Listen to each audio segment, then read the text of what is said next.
ሰላም ሰላም ሰላም ውድ ቤተሰቦቼ እንዴት አደራችሁ? እንዴት ዋላችሁ? እንዴት አመሻችሁ? በያላችሁበት ሀገር ሰዓት አቆጣጠር ሰላማችሁ ብዝት ይበልልኝ። እኔ በጣም ደህና ነኝ። እንዴት ናችሁ?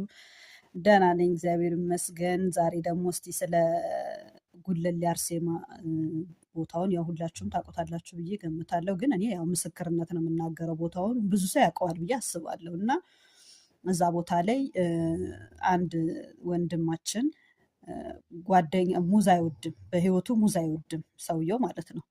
ከዛ ጓደኛዬ ሙዝ ይዞልኝ መጣ አለ።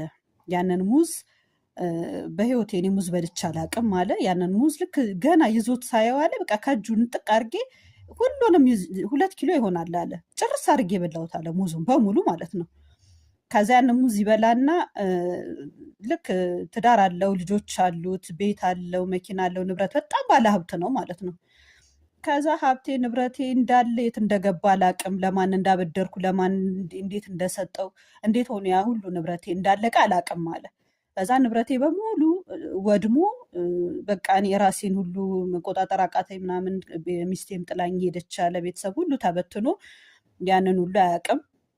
ከዛ ጉለሌ አርሴማ ይመጣል ማለት ነው። ሲጠመቅ አጠር አጠር አድርጌ ነው የምነግራችሁ። ታሪኩ በጣም ረዥም ነው በእውነት፣ ከ1 ሰዓት በላይ ነው ያወራው ሰውየው ማለት ነው።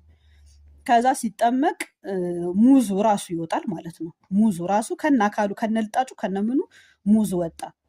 ከዛ በቃ እንግዲህ ምን ያህል ማን እንዳደረገበት እንዴት እንደተደረገበት ምንም ማስረጃም አያስፈልገውም። ያው ከዛ በኋላ እሱ ነው ያደረገብኝ ማለት ነው ብዬ ዋናው ነገር እኔ አሁን ማንም አደረገው ማንም፣ እኔ አሁን የምፈልገው እንኳን ጤና የተመለሰልኝ፣ በቃ ጤናዬ በመመለሱ እኔ በጣም ደስተኛ ነኝ።